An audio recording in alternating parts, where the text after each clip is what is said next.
You know, it's really interesting. Pete Hegseth went into the spin room. The spin starts here. But I wanted to see how Frank Luntz did a focus group, because of all of the debates, I mean, this was do or die for Donald Trump. And I watched how methodically Frank went through everybody's background to make sure that they knew exactly who was in the room. The people who leaned toward Hillary, leaned toward Trump, and the independents as well. And so I watched them watch the entire debate where he said she should be in jail, talked about her husband being essentially a sexual predator, and about the email. And at the end of the 100 minutes, Frank Luntz essentially said he's never seen such a turnaround where people went in with their heads going one way and came out changed. Watch this. Here's Frank. Every once in a while, there is a debate that has a significant impact, either in the narration of the election or the actual vote itself. And I think this is one of them. Raise your hands. We're here in St. Louis. Raise your hands if you walked in here leaning towards Hillary Clinton. Raise your hands. Okay, there's 8 or 9 of you. Raise your hands if you walked in here leaning towards Donald Trump. Once again, 8 or 9 of you. Tell me, tonight, who was the most impactful candidate? Who says Clinton? Who says Trump? Wow. Explain to me, why Trump? I mean, there's emails, which is national security, and then there's somebody's potty mouth. And I'm more concerned about the issues about our security than I am about what somebody says that's inappropriate. Yeah, the integrity, you know, how we can deliver a message, you know, telling the people what they really want to hear and not just BS.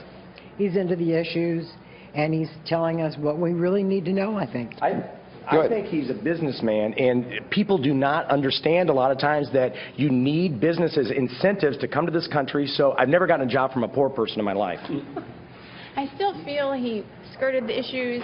He is still not answering questions directly, but I did feel he was more civil in some ways. His tone was was more polite in a sense. I'm a teacher, and he sounded like a kid who had remembered 3 things from class and was trying to make his way through the discussion by bringing everything back there. I want someone who's well prepared and has done the reading, because then they can contribute to the discussion. So what would you grade him as a teacher? As a teacher? Well, I mean, presentation, he's a showman, so maybe he gets 10% of the grade there, but I'd probably give him about a C. Yeah, you're a tough grader. I am. Thank God he didn't have you. Did America win tonight or lose tonight based on what you saw? Who thought America won? Raise your hands. So most of you. Second row, why'd you think America won tonight? Well, I think we finally got closest to hearing what Trump actually believes on some issues. The moderators, I thought, did a good job of pressing him and getting some actual information out of him. I agree. We found out more how he went about taxes, education, and energy and everything we need to know about the country.